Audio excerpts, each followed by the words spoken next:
చావాలి.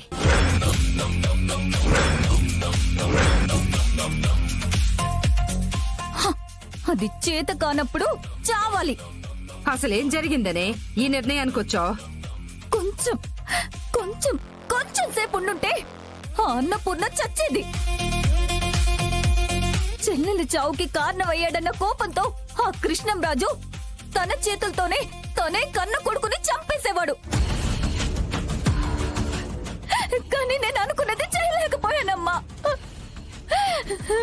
ఏ బానే ప్లాన్ చేసావుగా, ఎందుకు మనం అనుకున్నది జరగలేదు? అది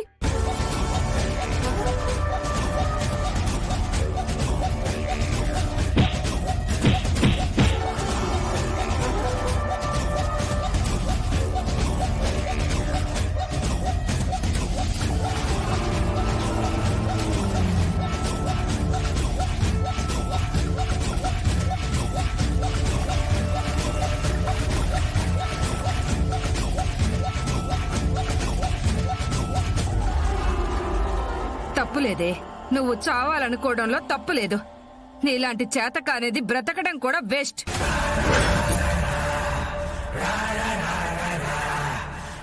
అమ్మా, అవునే, వాణ్ణి చంపాలి చంపాలి అని చిన్నప్పటి నుంచి నా పగను ఉగ్గుపాలతో కలిపి పెట్టి పెంచాను. వాణ్ణి చంపటం చేతకాక వచ్చి చస్తానంటున్నావా? నిన్నిలా చూడ్డానికి కాదే నేను పెంచుకుంది. నీతో పాటే నా పగని పెంచుకుంటూ వచ్చాను. నేను చెయ్యలేని పనిని నువ్వు చేస్తావన్న నమ్మకంతో బతుకుతున్నాను. ఏ రోజుకైనా నా కూతురే నా బాధను తీరుస్తుంది, నా భర్త ఆత్మకు శాంతి కలిగిస్తుందని నమ్మాను. కాని ఇలా చేత కాని దానిలా చస్తాను అనే పిరికి మాటలు నీ నోటి నుంచి వినటానికి కాదు ఎన్నాళ్ళు నేను బ్రతికింది. నిజంగా నీ వల్ల కాదనుకుంటే నువ్వు బ్రతకటంలో అర్థం లేదు. చచ్చిపో, చచ్చిపోవే.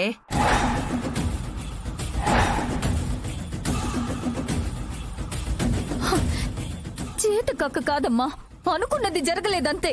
జరగలేదు అంటే జరిగేలా చేసుకోవాలి. బలంతో చేయలేని పనులు బుద్ధితో చేయొచ్చు. ఆలోచనకు మించిన ఆయుధం ప్రపంచంలో ఎక్కడా ఉండదు. ఇది గుర్తుపెట్టుకో. ఆడదాని ఆశలో నుంచి రామాయణం మొదలైంది. సీతమ్మ కళ్ళల్లో నుంచి రావణ కాష్టం రగిలింది. ఆడది తలుచుకుంటే మొదలు పెట్టగలదు, ముగింపు ఇవ్వగలదు. ఏమన్నావమ్మా? ఆలోచనని మించిన ఆయుధమే లేదన్నావు కదా.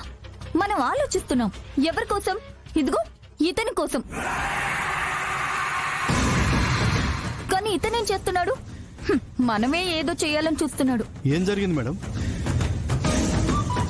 అది ఆ కృష్ణంరాజుని ఏం చేయాలని నేను ఆలోచిస్తూ ఉంటే మా అమ్మ నన్ను తిడుతుంది. నీకెందుకే అతనెవరో గురించి నువ్వు ఆలోచించడం ఎందుకు అని. నేను ఆలోచిస్తున్నానే కానీ నువ్వు మాత్రం ఏం చేయగలుగుతున్నావు? ప్రయత్నిస్తున్నాను మేడం, కానీ నాకు ఏ అవకాశమూ దొరకట్లేదు. ఇప్పుడు నువ్వే చెప్తున్నావు కదా ఇన్సూరెన్స్ కంపెనీ వాళ్ళు వస్తున్నారని. అప్పుడు కృష్ణంరాజు తప్పకుండా అక్కడికి వస్తాడు. వాడితో పాటు ఆ అర్జున్ కూడా ఉంటాడు. అర్జున్ అనే వాణ్ణి పక్కకి తప్పిస్తే కృష్ణంరాజు ఒంటరిగా దొరుకుతాడు. ఒంటరిగా దొరికిన వాడి కథని దారిలోనే ముగించేయొచ్చు. భలే వాళ్ళు మేడం. అర్జున్ని తప్పిస్తే సరిపోతుందా? ఆ చిరు వస్తాడు, వాణ్ణి కూడా తప్పించాలి కదా. తప్పించొచ్చు. వాడు పక్కకి వెళ్లాలంటే విజయశాంతిని ఇరికిస్తే చాలు కదా. మేడం, మీ అంత తెలివితేటలు నాకు లేవు మేడం. ఏం చేయాలో మీరు చెప్పండి, నేను చూసుకుంటాను. రేపా విజయశాంతి ఆటో తోలుతూ ఉంటుంది. ఇద్దరు ఆడవాళ్లు దారిలో ప్యాసింజర్స్లో ఎక్కుతారు. దారిలో పోలీసులు అడ్డగిస్తారు. వాళ్లతో విజయశాంతే బిజినెస్ చేయిస్తుందని వాళ్ళు చెప్తారు. పోలీసులు అరెస్ట్ చేస్తారు. పెళ్లాన్ని కాపాడుకోవడానికి చిరంజీవి అనేవాడి ఆలోచన అటు వెళ్తుంది. అప్పుడు కృష్ణంరాజు ఒక్కడే కదా మిగిలేది. నువ్వు అనుకున్నది అనుకున్నట్టు ఈజీగా చేయొచ్చు కదా.